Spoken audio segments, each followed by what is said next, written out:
Hello friends, स्वागत है आपका अपने YouTube channel GS study with Sahni में। तो आज हम डिस्कस करेंगे जो जेल बंदी रक्षक का पेपर हुआ था 15 अक्टूबर को। इस पेपर को हम पूरा डिस्कस करेंगे और इसकी सटीक आंसर की आपको बताएंगे। वीडियो थोड़ी लेट बनाए, एक दो दिन से वीडियो नहीं आ पा रही थी क्योंकि मैं कहीं बाहर गया हुआ था, जिस कारण से मैं वीडियोज़ नहीं बना पा रहा था। तो इसमें आप पूरी जानकारी आपको देंगे, वीडियो में अंत तक बने रहिएगा। और ये जो आंसर की रहेगी ये 100% सटीक रहेगी, ठीक हो गया। और जो इसकी फाइनल आंसर की जो आनी है वह भी आज शाम को या कल तक आपको देखने को मिल जाएगी। तो बात करेंगे इस वीडियो में, और वीडियो में अंत तक बने रहेगा। अगर आप लोग हमारे चैनल पर नए हैं या अभी तक आप लोगों ने हमारे चैनल को सब्सक्राइब नहीं किया है तो चैनल को सब्सक्राइब जरूर कीजिएगा, ताकि प्रत्येक वीडियो की नोटिफिकेशन आप लोगों तक आसानी से पहुंच सके।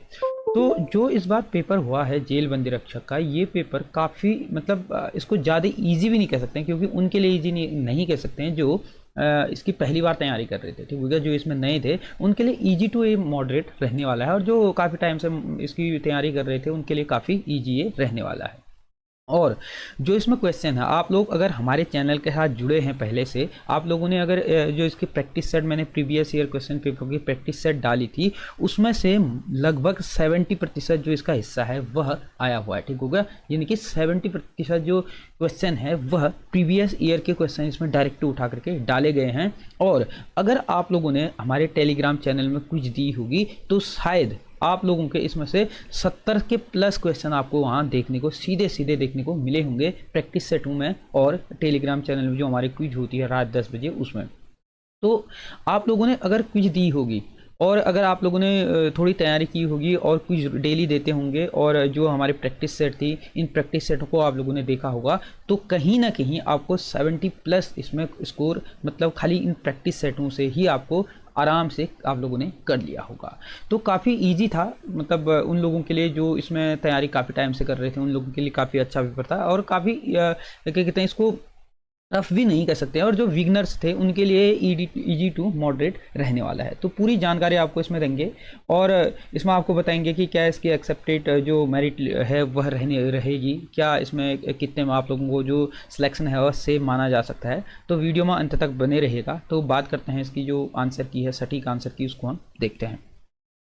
तो मेरे पास जो क्वेश्चन पेपर सेट है सी है, आप अपने के अकॉर्डिंग देख लीजिएगा, आपका जो सेट रहेगा उसके अकॉर्डिंग आप देख लीजिएगा। तो देखते हैं इसके आंसर की क्या रहने वाली है। तो पहले हम हिंदी से ही स्टार्ट करते हैं। जो 20 नंबर की इसमें हिंदी रहती है, हिंदी भी काफ़ी ईजी इसमें पूछी गई थी। यानी कि आप लोग मान के चलें, आप लोगों का अगर विगनर भी हैं, अगर आप लोगों ने विगनर भी हैं और आपने हमारी प्रैक्टिस सेटों को देख रखा है, तो मान के चलें आप लोगों का स्कोर 16-17 नंबर आराम से इसमें रहा होगा। और जो अच्छी तैयारी कर रहे हैं, काफ़ी टाइम से तैयारी कर रहे हैं, तो उनके 20 में 20 में आ सकते हैं। यानी कि 19 तो आप लोगों के आसानी से इसमें आ सकते हैं जो पहले से तैयारी करते हैं। और जिन लोगों ने हमारे प्रैक्टिस सेटों को देखा है उसी को देख करके भी आप लोग अगर अच्छे से उनको आप लोगों ने देखा होगा, तो इसमें से 15-16 नंबर तो आपके आराम से आ जाने हैं, क्योंकि इसमें से 15-16 क्वेश्चन जो हैं वो प्रीवियस से ही डायरेक्ट इसमें पूछे गए हैं। तो शुरू करते हैं। पहला प्रश्न है, इनमें बहुवीरी समाज का उदाहरण नहीं है, ठीक हो गया। तो चक्रपाणी जो होता है वो बहुवीरी समाज का उदाहरण होता है, वीणा पाणी भी होता है, पीताम्बर भी होता है, क्योंकि ये किसी अन्य के लिए प्रयोग होते हैं। लेकिन जो नील गगन है यह इसका उदाहरण नहीं है। तो ऑप्शन बी इसका हो जाएगा सही उत्तर। उसके बाद है, वार्षिकोत्सव शब्द में संधि है। तो वार्षिकोत्सव शब्द में जो संधि होगी, ऊ का ओ हो जाता है। तो जहां पर ऊ का ओ होता है, मैंने आपको लोगों को संधि से रिलेटेड भी प्रैक्टिस सेट बताई हुई थी। तो ये पूरा का पूरा सेम टू सेम जो शब्द है वार्षिकोत्सव, यह यहाँ पूछा गया है, वहां भी मैंने इसके बारे में डिस्कस किया था। तो इसका जो सही उत्तर हो जाएगा वह हो जाएगा गुण संधि, ऑप्शन ए। उसके बाद है, इनमें किस शब्द में प्र उपसर्ग है। तो प्र उपसर्ग इसमें कह रहा है, जैसे प्रत्यर्पण है, इसमें प्रति है, ठीक हो गया, इसमें प्र नहीं है। फिर प्रत्येक में भी प्रति है, ठीक हो गया। और उसके बाद है प्रस्तुत में क्या है, प्र उपसर्ग है। तो ऑप्शन सी हो जाएगा इसका सही उत्तर। उसके बाद अगला प्रश्न है, इनमें अज्ञ का विलोम है। तो अज्ञ का विलोम आप सभी को मैंने बताए थे प्रैक्टिस सेटों में, अज्ञ का विलोम होता है विज्ञ, ऑप्शन बी हो जाएगा इसका सही उत्तर।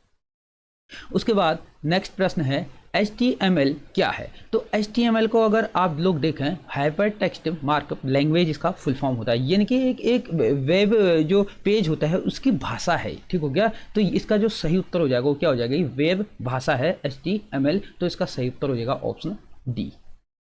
उसके बाद अगला प्रश्न है, इनमें भाववाचक संज्ञा है। तो पहला ही आंसर इसका सही होता है, भूख जो है वह किस प्रकार की संज्ञा है, भाववाचक संज्ञा है। उसके बाद अगला प्रश्न है, बादल राग कविता किस कवि की रचना है। तो बादल राग जो रचना है वह किसकी है? सूर्यकांत त्रिपाठी निराला जी की ये क्या है? रचना है बादल राग। ऑप्शन बी हो जाएगा इसका सही उत्तर। उसके बाद अगला प्रश्न है, इनमें से मध्यम पुरुष सर्वनाम है। तो मैंने आप लोगों को प्रथम पुरुष, मध्यम पुरुष, अन्य पुरुष सर्वनाम जो होते हैं इनके बारे में अच्छे से बताया हुआ था प्रैक्टिस सेटों में। तो इसका मध्यम पुरुष में जो हो जाएगा वो कौन सा हो जाएगा? टू इसका क्या हो जाएगा? सही उत्तर हो जाएगा मध्यम पुरुष। ठीक हो गया। मध्यम पुरुष जब दो व्यक्ति आपस में क्या करते हैं? संवाद करते हैं, और किसी तीसरे के लिए बारे में अगर संवाद करते हैं तो उसमें हो जाता है अन्य पुरुष। अपने लिए अगर कहता है तो क्या हो जाता है? प्रथम पुरुष। तो मध्यम पुरुष में हो जाएगा टू। उसके बाद अगला प्रश्न है, इनमें उत्तराखंड के रचनाकार हैं। तो उत्तराखंड के रचनाकार आप लोग देख सकते हैं, जीत सिंह नेगी जो हैं वह उत्तराखंड के रचनाकार है। स्वाभाविक सी बात है, आप नेगी जी हैं तो ये कहाँ के रहेंगे? उत्तराखंड के ही रहेंगे। और अन्य जो हैं यह अन्य राज्यों से संबंधित हैं। तो ऑप्शन डी हो जाएगा इसका सही उत्तर।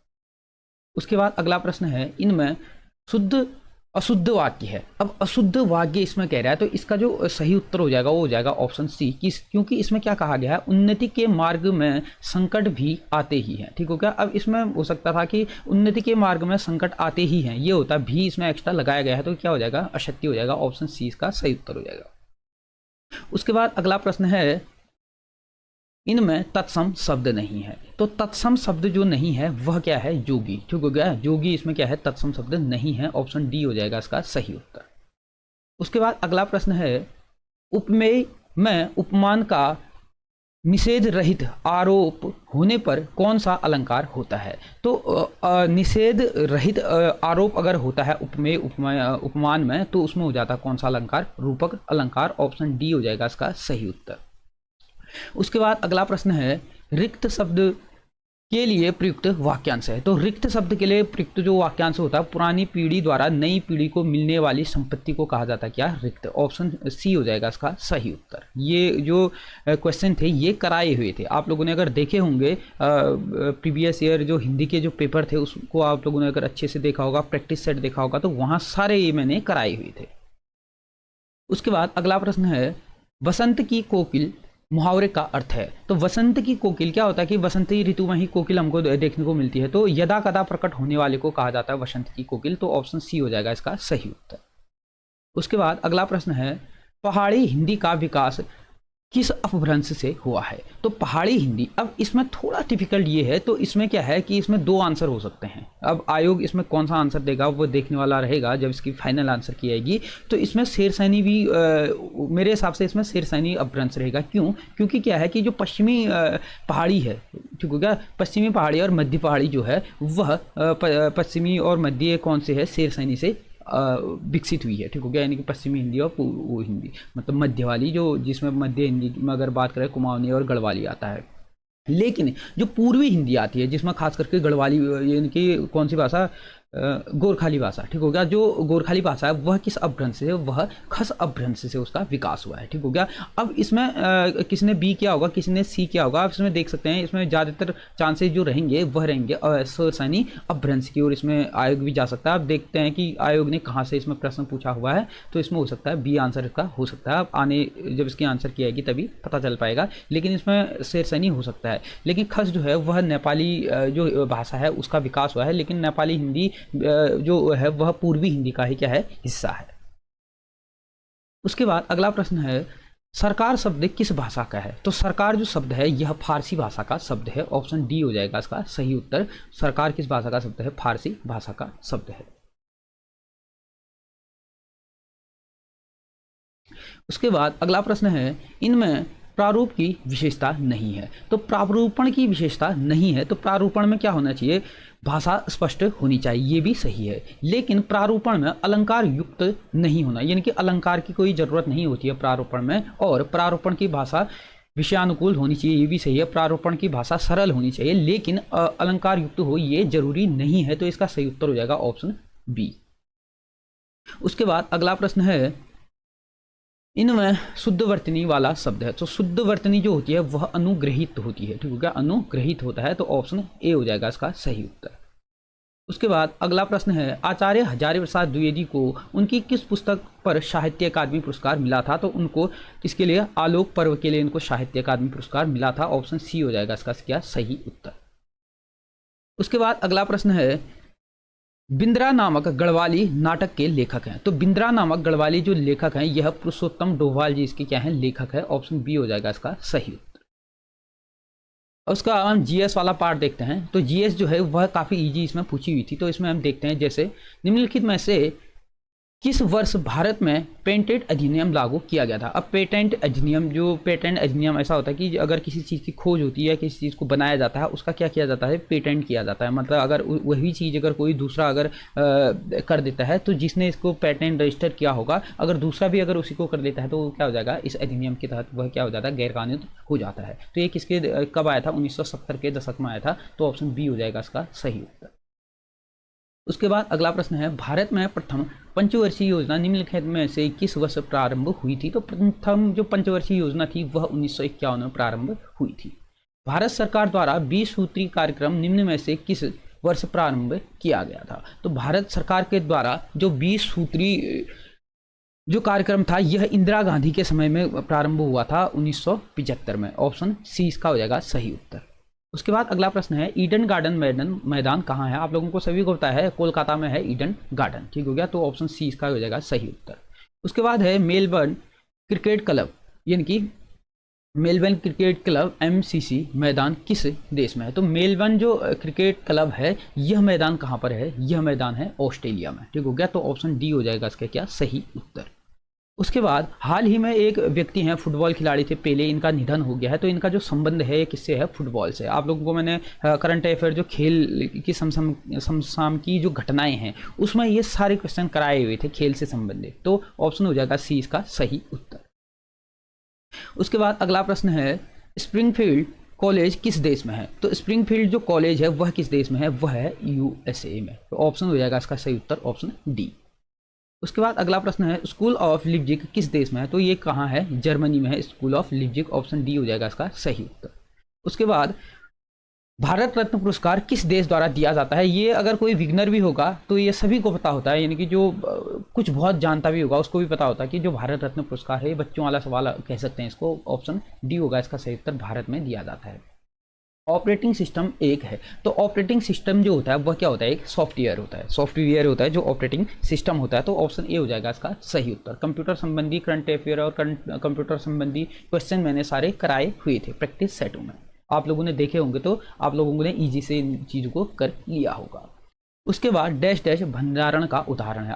आप सभी को पता है, हम कंप्यूटर लैपटॉप या किसी चीज़ में भी कोई चीज़ अगर स्टोर करते हैं, मतलब भंडारण करके रखते हैं, उसको सेव करते हैं, तो कहाँ पर करते हैं, हार्ड डिस्क में करते हैं। तो ऑप्शन सी हो जाएगा इसका सही उत्तर। उसके बाद है MS वर्ड में नया दस्तावेज खोलने की शॉर्टकट कीज होती है। अब क्या है, MS वर्ड में आप लोग काम कर रहे हैं तो एक पेज भरने के बाद अगर आप कोई नया दस्तावेज खोलना चाहते हैं तो उसके में शॉर्टकट की जो दबाते हैं, कंट्रोल के साथ आप लोग क्या दबाते हैं, N दबाते हैं, तो जल्दी से एक नया पेज खुल करके आ जाता है। ऑप्शन बी हो जाएगा इसका सही उत्तर। उसके बाद अगला प्रश्न है, निम्न में से कौन सा एक एंटीवायरस सॉफ्टवेयर नहीं है। तो एंटीवायरस सॉफ्टवेयर इसमें से क्या है, क्विक हील ये एंटीवायरस सॉफ्टवेयर है, मैकफी ये भी है, और कैपर्स की ये भी क्या है, एंटीवायरस है। लेकिन माइक्रोसॉफ्ट आउटलुक, ये माइक्रोसॉफ्ट आउटलुक एक सॉफ्टवेयर है। इसमें आप लोगों ने देखा होगा कि इसमें मेल का आदान प्रदान, इनके मेल भेजने का कार्यक्रम इसमें किया जाता है माइक्रोसॉफ्ट आउटलुक में। ऑप्शन हो जाएगा डी इसका सही उत्तर। उसके बाद आप लोगों का अगला प्रश्न है, डैश डैश एक सर्च इंजन है। अब सर्च इंजन इसमें दिया हुआ है क्या, गूगल। गूगल क्या है, अभी के टाइम में सबसे बड़ा सर्च इंजन। आप गूगल में कुछ भी टाइप करके कुछ भी सर्च करेंगे वो आपको इसका रिजल्ट दे देगा। तो सर्च इंजन में कौन हो जाएगा, ऑप्शन ए इसका सही उत्तर गूगल। उसके बाद अगर अन्य को देखें जैसे याहू हो गया, ये भी क्या है, सर्च इंजन है, ठीक हो गया। गूगल हो गया, ये सारे क्या है, सर्च इंजन है, जहाँ से आपको कोई भी चीज़ अगर सर्च करते हैं तो तुरंत आप लोगों को मिल जाते हैं। उसके बाद अगला प्रश्न है, भारत सरकार द्वारा स्टार्टअप कार्यक्रम निम्न में से किस वर्ष आरंभ किया था। तो स्टार्टअप जो कार्यक्रम था भारतवर्ष में वह 2016 में इसका प्रारंभ हुआ था, स्टार्टअप इंडिया का। ऑप्शन हो जाएगा सी इसका सही उत्तर। अगला प्रश्न है, भारत सरकार योजना आयोग के अंतिम अध्यक्ष कौन थे। तो आप लोगों को पता ही है, योजना आयोग जो है पहले क्या था, योजना आयोग था, अब इसको 2015 से क्या कर दिया गया है, नीति आयोग कर दिया गया है।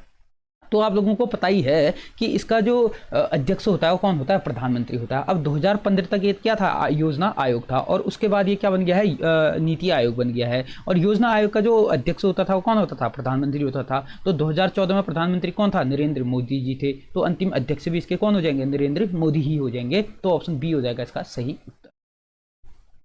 उसके बाद अगला प्रश्न है, सही विकल्प चुनिए जो श्रेणी को पूर्ण करती है। अब इसमें थोड़ा रीजनिंग के क्वेश्चन दिए हुए हैं, मैंने इसमें जो सॉल्व किया है, सॉल्व करने के बाद जो मेरा सही इसमें आंसर आया हुआ है वह क्या आया हुआ है, ऑप्शन सी, यानी कि GTHS इसमें क्या आया हुआ है, सही इसका आंसर आया हुआ है। अब आप लोग ऐसे भी देख सकते हैं, जैसे ए के बाद बी नहीं है, फिर सी है, सी के बाद ई नहीं, सी के बाद डी नहीं है, ई है, ई के बाद एफ नहीं है, फिर क्या हो गया, यानी कि इसके बाद क्या हो जाएगा, जी हो जाएगा। ठीक हो गया, यानी कि एक एक इसमें छोड़ करके है, एफ नहीं होगा, फिर जी होगा। ठीक हो गया, फिर उसी प्रकार से एच है। ठीक हो गया, मतलब ऐसे ही इसमें एक एक क्वेश्चन, जेड है, जेड के बाद एक यानी कि उल्टा इसमें चल रहा है। ठीक हो गया, वाई नहीं होगा, फिर एक्स है। तो इसी प्रकार से आप इसको सॉल्व कर सकते हैं। तो ऑप्शन सी मेरे हिसाब से इसमें सही है। उसके बाद है ये जो दिया हुआ है, श्याम 7 किलोमीटर उत्तर की तरफ चलता है, यानी कि ऐसे आप कर सकते हैं, यहाँ पर जैसे श्याम है, यहाँ से 7 किलोमीटर उत्तर की ओर क्या चलता है, श्याम चलता है कितना, 7 किलोमीटर। फिर वह दाएं मुड़ता है और 3 किलोमीटर चलता है, दाएं मुड़ जाता है, कहाँ को, यहाँ को, 3 किलोमीटर चलता है। उसके बाद पुनः वह दाएं मुड़ता है, यानी कि अपने दाएं मुड़ता है और कितना, 7 किलोमीटर नीचे चलता है, यानी कि प्रारंभिक बिंदु से वह कितनी दूरी पर रहेगा, यानी कि जो यहाँ पर चलता है कितना चलता है, 3 किलोमीटर, तो यहाँ भी कितना चलेगा, 3 किलोमीटर। ऑप्शन हो जाएगा इसका सही उत्तर सी। उसके बाद अगला है, पिता और पुत्र की वर्तमान आयु का अनुपात 7:1 है, 4 साल बाद यह अनुपात 4:1 हो जाता है, तो वर्तमान में पिता की आयु क्या रहेगी। तो इसका जो सही उत्तर मेरे हिसाब से निकल रहा था, यह निकल रहा था 32 वर्ष। ऑप्शन ये आप अपने हिसाब से देख सकते हैं, अगर इसमें कोई त्रुटि होती तो आप कमेंट में भी बता सकते हैं। उसके बाद अगला प्रश्न है, निम्न चित्रानुसार बताइए कि कितने शिक्षित युवा बेरोजगार हैं। तो आप लोग देख सकते हैं, शिक्षित युवा जो बेरोजगार हैं वह इस त्रिभुज के अंदर हैं। अब इसी त्रिभुज में एक गोला है, इसके अंतर्गत क्या है, रोजगार युक्त हैं। अब इसमें हमने बेरोजगार शिक्षित देखने हैं, तो ये तो जो हो गए 6 और 3, ये तो क्या हो जाएंगे, रोजगार वाले होंगे। अब बचे कितने, 8 और 11। अब 8 और 11 क्या हैं, यह शिक्षित तो हैं लेकिन कैसे हैं, बेरोजगार हैं। तो कितने हो जाएंगे, 8 और 11 कितने हो जाते हैं, 19। ऑप्शन सी हो जाएगा इसका सही उत्तर। उसके बाद अगला प्रश्न है, ए एक्स बी का अर्थ होता है ए बी की माता है, और बी प्लस ए प्लस बी का अर्थ होता है, अर्थ है कि ए यानी कि बी ए का पिता है, तब एम एन का बेटा है के लिए निम्न में से कौन सा कथन सही है। तो मैंने इसमें जो सॉल्व किया है वह मेरे हिसाब से निकल रहा है ऑप्शन सी का सही उत्तर। आप इसमें अपने हिसाब से बता सकते हैं, अगर किसी ने सॉल्व किया है तो आप कमेंट में बता सकते हैं। उसके बाद अगला प्रश्न है, मच्छी कटिकम किसने लिखी है। तो ये प्रश्न मैंने आप लोगों ने देखा होगा कि प्रैक्टिस सेट में भी कराए हुए थे, जीएस वाले में। तो ये किसके द्वारा, शूद्रक के द्वारा यह रचित है। ऑप्शन डी हो जाएगा इसका सही उत्तर। उसके बाद सातवाहन वंश का संस्थापक कौन है, ये भी आप लोगों को देखा होगा, ये भी कराए हुए थे। तो कौन है, सिमुख सातवाहन वंश का क्या है, संस्थापक है। उसके बाद अकबर ने दीन ए इलाही की शुरुआत किस वर्ष की थी, ये क्वेश्चन मैंने कराए हुए थे, आप लोगों ने अगर देखे होंगे तो ऑप्शन हो जाएगा इसका सी सही उत्तर। 1582 में अकबर ने दीन ए इलाही की क्या की थी, स्थापना की थी। उसके बाद अगला प्रश्न है, यदि महीने का तीसरा दिन सोमवार है तब निम्न में से कौन सा माह का, यानी कि कौन सा दिन माह के 21 तारीख के 5वें दिन होगा, यानी कि कौन सा दिन होगा कि 21 तारीख के 5वें दिन, यानी कि 21 में 5 कितना हो जाएगा, 26, यानी कि 26 तारीख को कौन सा दिन हो जाएगा। अब कितने तारीख को सोमवार है, 3 तारीख को, 3 तारीख को क्या है, सोमवार। तो अब 7 कितने सोमवार कब आएगा, 10 तारीख को आएगा, फिर 17 तारीख को आएगा। ठीक हो गया, 17, फिर 17 में 7 हो जाएगा 24, 24 तारीख को क्या आ जाएगा, 24 को आ जाएगा आपका क्या, सोमवार। अब उसके बाद 25 और 26, यानी कि 25 को क्या आ जाएगा, मंगल, 26 को आ जाएगा बुधवार। ऑप्शन सी हो जाएगा क्या सही उत्तर। उसके बाद अगला प्रश्न है, आप लोग इसमें देख सकते हैं, आप लोगों ने क्या करना है, पहले इसमें क्या हो रहा है 8, इसमें 8 प्लस हो रहा है। ठीक हो गया, इसमें 8 हो रहा है, फिर उसके बाद दोनों में इसमें 8 प्लस हो गया, इसमें 8 हो गया, इसमें फिर दोनों में हो रहा है कितना, 16। ठीक हो गया, दोनों में कितना हो रहा है, 16 प्लस हो रहा है, 16 प्लस हो रहा है, फिर यहाँ पर कितना हो रहा है, 24 प्लस हो रहा है। ठीक हो गया, तो इसका जो मेरे हिसाब से सही उत्तर हो जाएगा कौन है, ये है बी। ऑप्शन बी इसका क्या है, सटीक उत्तर है और सही उत्तर है। पहले 8 8, फिर उसके बाद 16 16, उसके बाद 24 24। सही उत्तर कौन सा हो जाएगा? 7।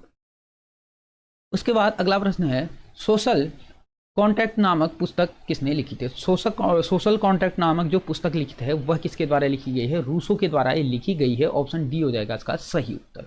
उसके बाद अगला प्रश्न है, बेलाडिला निम्न में से किस खनिज के लिए प्रसिद्ध है? तो वेलाडिला किसके लिए है? लौह अयस्क के लिए क्या है? प्रसिद्ध है। ऑप्शन बी हो जाएगा इसका सही उत्तर। यू आकार की घाटी का निर्माण निम्न में से कौन सा भू आकृति कारक करती है? तो यू आकार की जो घाटी बनाती है वह कौन बनाती है? हिमानी बनाती है। लेकिन जो वी आकार की घाटी बनाती है वह कौन बनाती है? नदी बनाती है। इसमें आप लोगों ने, बहुत से लोगों ने कन्फ्यूज भी किया होगा, लेकिन जो हिमानी है यह वी आकार की घाटी बनाती है। ऑप्शन ए हो जाएगा इसका सही उत्तर।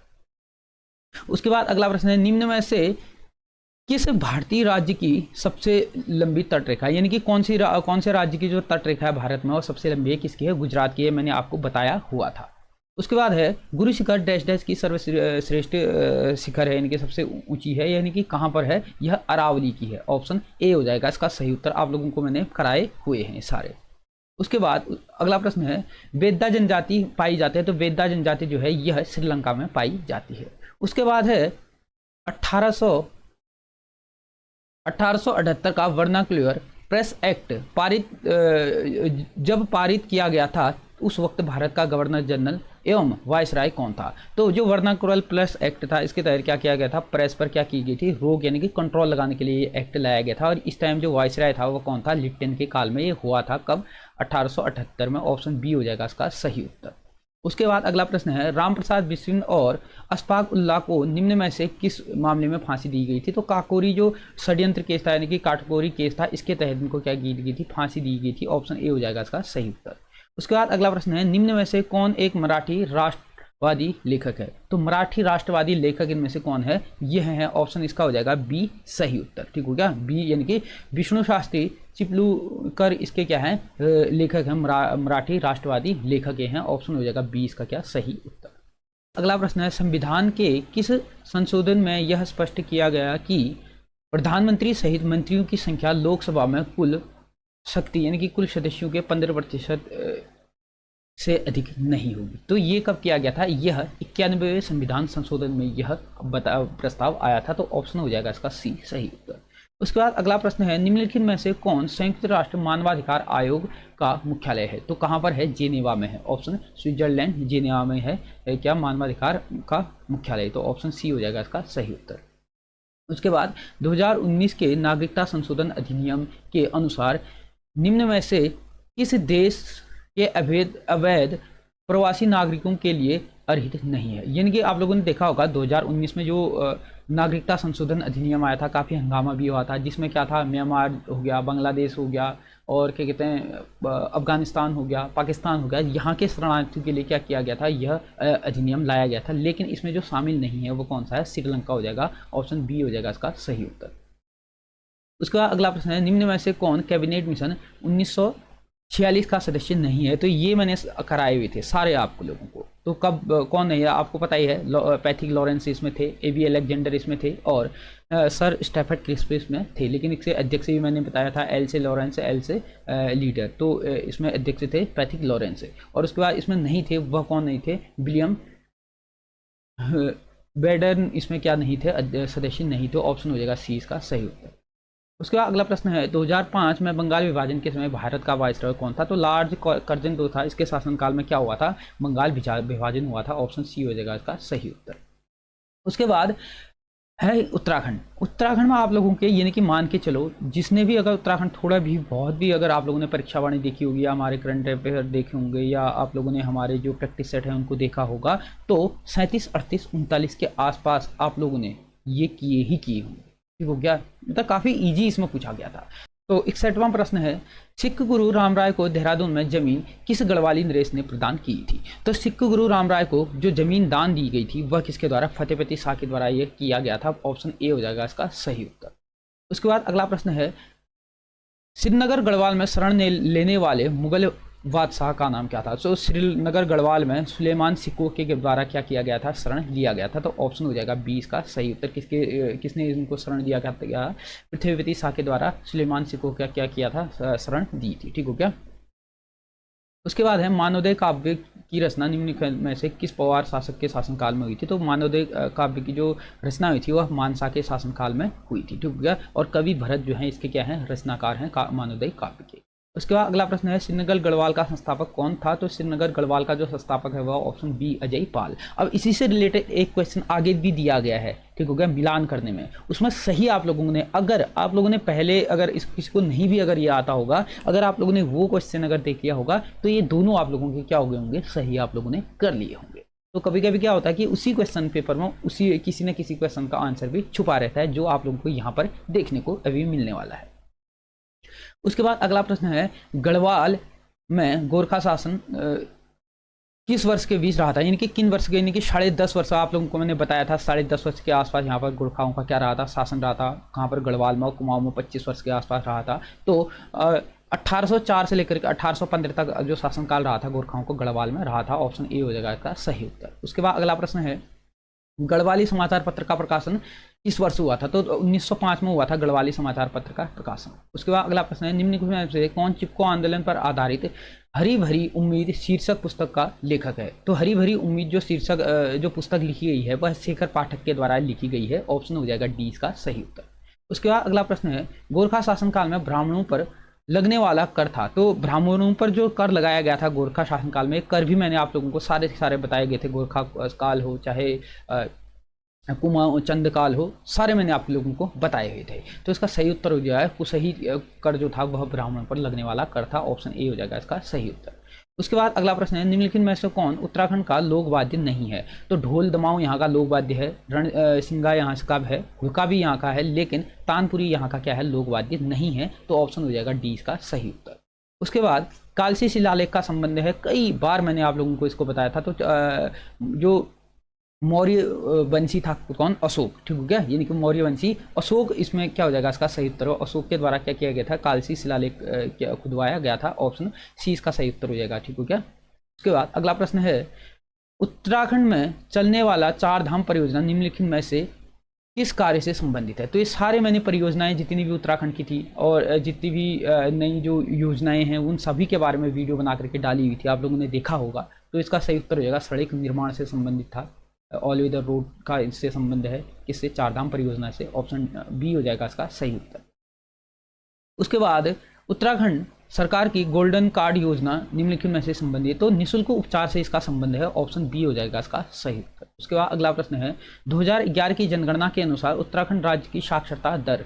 तो उत्तराखंड राज्य की मैंने आप लोगों को जनगणना से रिलेटेड एक प्रॉपर वीडियो बना करके पूरा इसमें लिटरेसी रेट हो चाहे जनसंख्या घनत्व हो, मतलब हर एक चीज़ मैंने उसको बताया था, चाहे लिंगानुपात हो, हर एक चीज़ मैंने आपको उसमें बताया हुआ था। तो इसका जो सही उत्तर हो जाएगा वह है 78.82% क्या हो जाएगा? साक्षरता दर है। ऑप्शन सी हो जाएगा इसका सही उत्तर।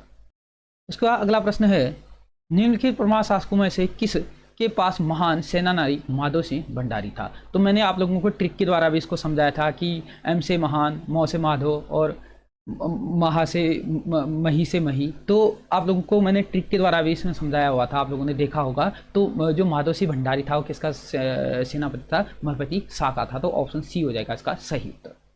उसके बाद अगला प्रश्न है किस परमार शासक की संरक्षिका के रूप में गढ़वाल की नाकटी रानी, जिसको कहा जाता है किसको? कर्णावती को। तो कर्णावती ने किसके संरक्षिका के रूप में कार्य किया था? तो ये भी मैंने आपको बताया था पृथ्वीवती शाह की संरक्षिका के रूप में कार्य किया था। ऑप्शन सी हो जाएगा इसका सही उत्तर।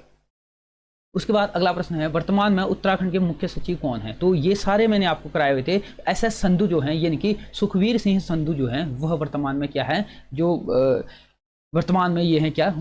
जो चीफ सेक्रेटरी यानी कि मुख्य सचिव उत्तराखंड है। ऑप्शन बी हो जाएगा इसका सही उत्तर। और जो ये गुरमीत सिंह हैं कौन है? गवर्नर हैं। उसके बाद अगला प्रश्न है संगीत के क्षेत्र में पहले उत्तराखंड गौरव सम्मान को प्राप्त करने के लिए निम्नलिखित में से किसका चयन किया गया है? तो 2021 में प्रदान किया गया था किसको? नरेंद्र सिंह नेगी को। ऑप्शन ए हो जाएगा इसका सही उत्तर। उसके बाद अगला प्रश्न है सितंबर 2023 में उत्तराखंड के बागेश्वर उपचुनाव में निम्नलिखित में से कौन सा उम्मीदवार विजयी हुआ है। तो हाल ही में आप लोगों ने देखा होगा कि उपचुनाव हुआ था, क्योंकि जो स्वर्गीय चंदन राम दास जी थे इनका देहांत हो गया था, जो कैबिनेट मंत्री थे। अब इनके जो पत्नी थी यानी कि पार्वती दास जी को, इनको टिकट दे करके इनको क्या किया गया था, जनता के द्वारा विजयी बनवाया गया था। तो ऑप्शन सी हो जाएगा इसका सही उत्तर। पार्वती दास को क्या मिली थी, विजयी प्राप्ति हुई थी। उसके बाद अगला प्रश्न है, ये बताए हुए क्वेश्चन है कि उत्तराखंड में लोकसभा में से कितनी संख्या, इनकी लोकसभा में उत्तराखंड में कितने सदस्य नियुक्त किए जाते हैं। तो उत्तराखंड में जो लोकसभा के सदस्य नियुक्त होते हैं कितने होते हैं, वह होते हैं 5। अगर राज्यसभा की बात करें तो कितने होते हैं, 3 होते हैं। उसके बाद अगला प्रश्न है, शामला ताल उत्तराखंड के किस जिले में स्थित है। तो शामला ताल उत्तराखंड के कहाँ है, यह चंपावत में स्थित है। ऑप्शन बी हो जाएगा इसका क्या सही उत्तर। उसके बाद अगला प्रश्न है, निम्नलिखित में से कौन सी नदी के पश्चिम दिशा से प्राकृतिक सीमा बनाती है। तो पश्चिम दिशा से जो प्राकृतिक सीमा बनाती है नदी, वह कौन सी बनाती है, वह बनाती है टोंस। ठीक हो गया, इनकी टोंस या तमसा नदी जो है वह पश्चिम दिशा में क्या करती है, उत्तराखंड राज्य की सीमा बनाती है। ऑप्शन हो जाएगा सी इसका क्या सही उत्तर। उसका अगला प्रश्न है, निम्नलिखित में से कौन सी जनजाति उत्तराखंड से संबंधित नहीं है। तो आप लोगों को पता ही है, जो कौन सी भूटिया जनजाति है, ये कहाँ की है, उत्तराखंड की है। राजीवी जनजाति यहाँ की है, और थारू भी है, लेकिन गद्दी कहाँ की है, हिमाचल प्रदेश की है। ऑप्शन डी हो जाएगा इसका क्या सही उत्तर। उसके बाद अगला प्रश्न है, टिहरी बांध का निर्माण किस नदी के संगम में हुआ था। तो कई बार मैं आप लोगों को ये बता चुका हूँ, भागीरथी और भिलंगाना नदी, यानी कि पहले यहाँ पर कौन सा प्रयाग हुआ करता था, गणेश प्रयाग हुआ करता था, लेकिन बाद में क्या हुआ था कि यहाँ पर टिहरी बांध के बनने से यह गणेश प्रयाग जो है वो डूब गया था। ठीक हो गया, तो ऑप्शन डी हो जाएगा इसका क्या सही उत्तर। उसके बाद अगला प्रश्न है, मनेरी भाली जल विद्युत परियोजना का निर्माण निम्नलिखित में से किस नदी पर किया गया था। तो मनेरी भाली परियोजना जो है भागीरथी नदी पर इसका निर्माण किया गया था। उसके बाद अगला प्रश्न है, निम्नलिखित में से उत्तराखंड की किस उप जनजाति का निवास स्थान उच्च हिमालय नहीं है। ठीक हो गया, अब नहीं है वो कह रहा, आप लोगों को पता ही है, जो भूटिया जनजाति है, तोलछा मारछा सौका, ये किसके हैं, भूटिया जनजाति के हैं। लेकिन जो खुनका है यह उत्तराखंड की जनजाति नहीं है। इनको ऑप्शन सी का हो जाएगा सही उत्तर। तोलछा मारछा और भूटिया जो है ये कहाँ के, उत्तराखंड की उच्च हिमालयी क्षेत्रों में रहने वाली जो भूटिया जनजाति है, इसी का क्या है, उपजातियाँ हैं। उसके बाद अगला प्रश्न है, गोविंद वन्यजीव अभ्यारण्य निम्नलिखित में से किस जनपद में है। कल या आप लोगों ने देखा होगा, ये 13 या 14 के जो प्रैक्टिस सेट कराए थे उनमें मैंने वन्यजीव अभ्यारण्य हो गए, नेशनल पार्क हो गए, सारे कुछ बताए हुए थे। इनके 7 वन्यजीव अभ्यारण्य हैं और 6 यहाँ पर क्या है, नेशनल पार्क हैं। उन सभी को मैंने आपको बताया था। तो जो गोविंद वन्यजीव अभ्यारण्य है ये कहाँ पर है, यह उत्तरकाशी में स्थित है। ऑप्शन बी हो जाएगा इसका सही उत्तर। उसके बाद अगला प्रश्न है, निम्नलिखित में से कौन सुमेलित नहीं है। तो आप लोगों ने देख ही लिया होगा, सारे इसमें सुमेलित हैं, लेकिन ऑप्शन सी इसका सही उत्तर हो जाएगा, सुमेलित नहीं है, क्योंकि जो बड़ा होती दर्रा है ये कहाँ पड़ता है, चमोली में पड़ता है, ना कि उत्तरकाशी में। ऑप्शन हो जाएगा सी इसका सही उत्तर। उसके बाद अगला प्रश्न है, उत्तराखंड सरकार द्वारा वर्ष 2013 में महिला सशक्तिकरण के लिए निम्नलिखित में से कौन सी योजना प्रारंभ की गई थी। तो आप लोगों ने देखा होगा, जो 2013 में घटना घटित हुई थी निर्भया हत्याकांड वाला, उसी से यह योजना की शुरुआत की गई थी। महिलाओं के सशक्तिकरण, इनकी उनके सम्मान और सशक्तिकरण हेतु निर्भया योजना का क्या किया गया था, शुभारंभ किया गया था। ऑप्शन सी हो जाएगा इसका सही उत्तर। उसके बाद अगला प्रश्न है, उत्तराखंड में युवाओं को रोजगार उपलब्ध कराने के लिए निम्नलिखित में से कौन सा पोर्टल प्रारंभ किया गया था। इनकी जो ये पोर्टल था यह त्रिवेंद्र रावत जी के सरकार में प्रारंभ किया गया था, यानी कि लॉकडाउन के बाद जब लॉकडाउन हो गया था। तो होप ये पोर्टल था। ऑप्शन ए हो जाएगा इसका सही उत्तर। उसके बाद अगला प्रश्न है, उत्तराखंड के कौन से जनपद का क्षेत्र मुख्यतः तराई क्षेत्र में पड़ता है। तो उत्तराखंड में जो तराई वाला भूभाग पूरा पड़ता है वो किसका पड़ता है, उधम सिंह नगर को क्या है, यह जिला पूरा का पूरा तराई क्षेत्र में है। ऑप्शन ए हो जाएगा इसका सही उत्तर। उसके बाद अगला प्रश्न है, 2011 की जनगणना के अनुसार उत्तराखंड में जनघनत्व डैश था। तो उत्तराखंड का जो जनघनत्व आप लोगों को मैंने बताया हुआ था कितना है, 189 व्यक्ति प्रति वर्ग किलोमीटर यहाँ पर जनघनत्व है। ऑप्शन ए हो जाएगा इसका सही उत्तर। उसके बाद लाखा मंडल उत्तराखंड के किस जिले में स्थित है। तो लाखा मंडल जो है यह उत्तराखंड के कहाँ है, देहरादून में स्थित है। ऑप्शन बी हो जाएगा इसका सही उत्तर। उसके बाद अगला प्रश्न है, निम्नलिखित में से कौन जिला उत्तराखंड के सर्वाधिक जिलों से सीमा साझा करता है। तो उत्तराखंड के सर्वाधिक जिलों से जो सीमा साझा करने वाला जिला है वो कौन सा है, पौड़ी गढ़वाल। यह उत्तराखंड के 7 जिलों से क्या करता है, सीमा साझा करता है। जैसे हरिद्वार हो गया, देहरादून हो गया, टिहरी हो गया, रुद्रप्रयाग हो गया, चमोली हो गया, अल्मोड़ा हो गया और नैनीताल हो गया। इन 7 जिलों से क्या करता है, यह अपनी सीमा बनाता है। ये मैंने आप लोगों को अच्छे से बताए हुए थे। अब जिसकी मैं बात कर रहा था कि रिपीटेड इसी क्वेश्चन पेपर में 2 बार आ गया है। देखो अभी थोड़ी देर पहले पूछा था कि श्रीनगर की जो स्थापना है वो किसके द्वारा की गई है। अब इसमें प्रश्न क्या पूछा है कि निम्नलिखित में से कौन सा युग में सही सुमेलित नहीं है। अब देखो पहला ही इसमें है कि श्रीनगर जो है वह किसके द्वारा बसाया गया था, इसमें बसाया गया था किसके द्वारा, अजयपाल के द्वारा। क्या है, बिल्कुल सही है। और वहां पर भी यही पूछा था कि श्रीनगर की स्थापना किसने की थी, क्या हो जाएगा, अजयपाल। उसके बाद चांदपुरगढ़, ये भानु प्रताप, ये भी सही है। अल्मोड़ा, अब अल्मोड़ा जो है, अल्मोड़ा में जो किले का निर्माण किया था वो किसके द्वारा किया गया था, भीष्मचंद्र के द्वारा। लेकिन यहाँ पर क्या था कि जो गजिया खसुआ नाम के जो भाई थे उनके द्वारा क्या किया गया था, भीष्मचंद्र की हत्या कर दी गई थी। उसके बाद भीष्मचंद्र के पुत्र बालो कल्याण चंद्र के द्वारा यहाँ पर अपनी राजधानी क्या कर दी गई थी, यानी कि चंपावत से लेकर के यहाँ पर अल्मोड़ा में लेकर के आए थे। तो अल्मोड़ा की जो अगर वास्तविक स्थापना की बात करें तो किसके, बालो कल्याण चंद्र के द्वारा की गई थी। तो इसमें लिया है कनकपाल। तो सही सुमेलित यही नहीं हो जाएगा, ऑप्शन हो जाएगा इसका सही उत्तर सी। और टिहरी सुदर्शन साई सही है। उसके बाद अगला प्रश्न है, औरंगजेब ने सुलेमान सिकोह को प्राप्त करने के लिए पृथ्वीपति शाह के दरबार में किसे भेजा। तो अपने एक सेनापति राम सिंह को उसने क्या किया था, पृथ्वीपति शाह के दरबार में भेजा था। तो ऑप्शन बी हो जाएगा इसका सही उत्तर। उसके बाद अगला प्रश्न है, निम्नलिखित में से कौन गढ़वाल के व्यापक भू बंदोबस्त के लिए उत्तरदायी है। तो आप लोगों को सभी को पता है विकेट जो बंदोबस्त था ये काफी चर्चित बंदोबस्त रहा है गढ़वाल भू बंदोबस्त के लिए। तो ऑप्शन हो जाएगा इसका सी सही उत्तर, विकेट बंदोबस्त। उसके बाद अगला प्रश्न है, उत्तरकाशी का ऐतिहासिक नाम क्या है। तो आप लोगों को सभी को पता है, यानी कि उत्तरकाशी का जो अन्य नाम है सौम्यकाशी हो गया, बाड़ाहाट हो गया, ये किसके हैं, उत्तरकाशी के अन्य नाम है। ऑप्शन हो जाएगा ए इसका सही उत्तर। ये जो मैं जितने भी पढ़ा रहा हूँ ना, कम से कम 35-36 क्वेश्चन तो जो मैंने सीधे सीधे प्रैक्टिस सेटों में करा रखे वहां से डायरेक्टली ये पूछे गए 35-36 के आसपास क्वेश्चन। अगर आप लोगों ने वो अच्छे से एक बार एक नज़र भी, मैंने तब भी आप लोगों से कहता कि आप लोग अगर देखते नहीं भी हो तो हेडफोन डालो, अपना काम करते रहो, सुनते रहो। अगर आप लोगों ने सुना भी अगर होगा तो कहीं ना कहीं वहां पर क्लिक किया होगा, जो बिगिनर भी होंगे उनके लिए ये काफ़ी आसान हो गया होगा। उसके बाद अगला प्रश्न है, निम्नलिखित में से किस स्थान को प्राचीन शास्त्रों में मायापुरी कहा गया है। तो प्राचीन शास्त्रों में मायापुरी जो कहा गया है वह किसको कहा गया है, हरिद्वार को कहा गया है। उसके बाद अगला प्रश्न है, उत्तराखंड में निम्नलिखित में से कौन सा भ्रंश लघु हिमालय और महान हिमालय को अलग करता है। तो ये भी मैंने बड़े अच्छे से मैंने डायग्राम बना करके आप लोगों को समझाया था, यानी कि इसका सही उत्तर हो जाएगा MCT, इसका सही उत्तर हो जाएगा मुख्य केंद्रीय भ्रंश। ठीक हो गया, ऑप्शन सी इसका सही उत्तर हो जाएगा। उसके बाद अगला प्रश्न है, जो लास्ट 100वां इसमें प्रश्न पूछा गया था, निम्नलिखित जनपद में से कोटादून स्थित है। तो कोटादून जो स्थित था वह कहाँ पर है, यह नैनीताल में स्थित है, कोटादून। तो ये थे प्रश्न। तो उत्तराखंड से सीधे सीधे 35-36 क्वेश्चन पूछे हुए थे। अगर ओवरऑल पेपर की बात करें तो हमारे प्रैक्टिस सेटों से 75 क्वेश्चन आप लोगों को डायरेक्टली जो है वह आप लोगों को प्रैक्टिस सेटों से देखने को मिले थे। अब आप लोगों ने अगर प्रैक्टिस से अच्छे से अगर कवर किए होंगे ना, अच्छे से अगर आप लोगों ने देखा होगा तो कहीं ना कहीं आप लोगों का जो स्कोर है वह 75+ ही रहा होगा, इससे कम शायद ही आपका रहा होगा। और थोड़ी आप लोगों की मेहनत होगी तो ये मान के चला आपका स्कोर जो है वह यहाँ पर 80+ के ऊपर, मतलब 80 से ऊपर ही रहा होगा।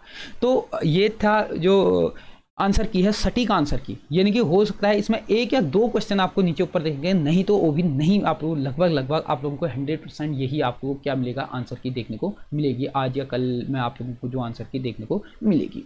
तो इसके बारे में नेक्स्ट जो वीडियो रहेगी उसमें प्रॉपर बताऊंगा इसकी जो मेरिट है, कट ऑफ हो कितनी रहने वाली है। अगर इसी में बताऊंगा तो पूरी वीडियो का क्या हो जाएगी, बहुत ही लंबी हो जाएगी। तो इसको आप लोगों को अगर अच्छी लगती है हमारी वीडियोज और परीक्षा है तो काफ़ी उपयोगी अगर आप लोगों को लगती हैं तो वीडियोज़ को ज़्यादा से ज़्यादा लोगों तक शेयर जरूर कीजिएगा और साथ में लाइक और सब्सक्राइब भी जरूर कीजिएगा। धन्यवाद।